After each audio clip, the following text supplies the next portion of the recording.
আসসালামু আলাইকুম। আজ 9 জানুয়ারি 2026 রোজ শুক্রবার।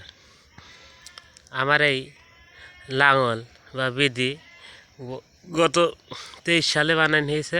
23 সাল, 24, 25, 26 4বার চলছে এই সিজন সহ 3 বছর হচ্ছে। যাই এই বিধিতে খরচ আমার কত হইল। বিধিটা বানাইছি কেজি 5খানা, 5টা ফাল লাগাই নিয়ে যায়। 1টা 2টো 3ডি 4ডি 5টা, এই 2টো খুলি এখানে আর এখানে আর এখানে আর একটা ফাল উপরে আছে। এই 5টা ফাল লাগাই নিয়ে যায়। আর এই বিধির দৈর্ঘ্য আছে 12 ইঞ্চি, 12 ইঞ্চি এইডি। এই অ্যাঙ্গেলটা 2 ইঞ্চি। এই যে এইভাবে বানাইনি।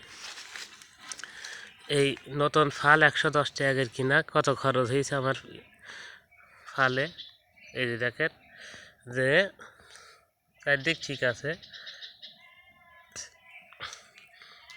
এটি 110 টাকা, চারডি 400 বেশি, এটি 100 টাকা, এই কাটতিনি 10 টাকা, এটি 20 টাকা, সিপিটা কাটতিনি 10 টাকা। তারপরে এই নাট কাটা 10-12 টাকা কেজি, এখানে ঝাল তিনি 10 টাকা কেজি। এই কানাগতি নিচে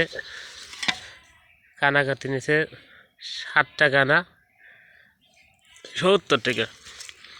সর্বমোট 600-700 খরচ হয়েছে। যেহেতু আর একটা ফাল বাড়িতে আছে, সব মিলিয়ে যা খরচ হয়।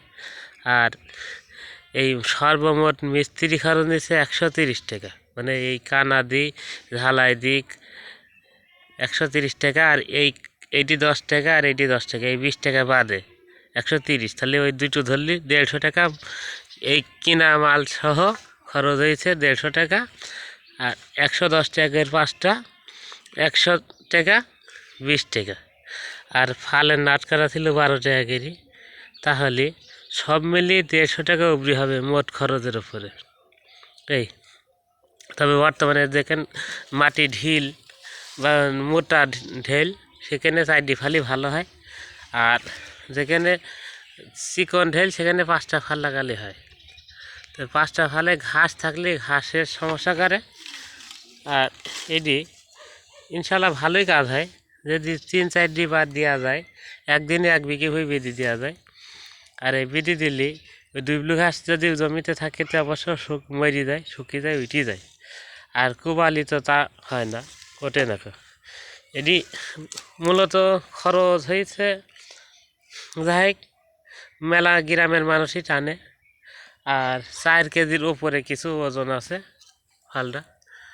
এই বিধিটা এইভাবে বানাই নিয়েছে। এই যে 4 ইঞ্চির মধ্যে একটা ফাল, এইটি 12 ইঞ্চি।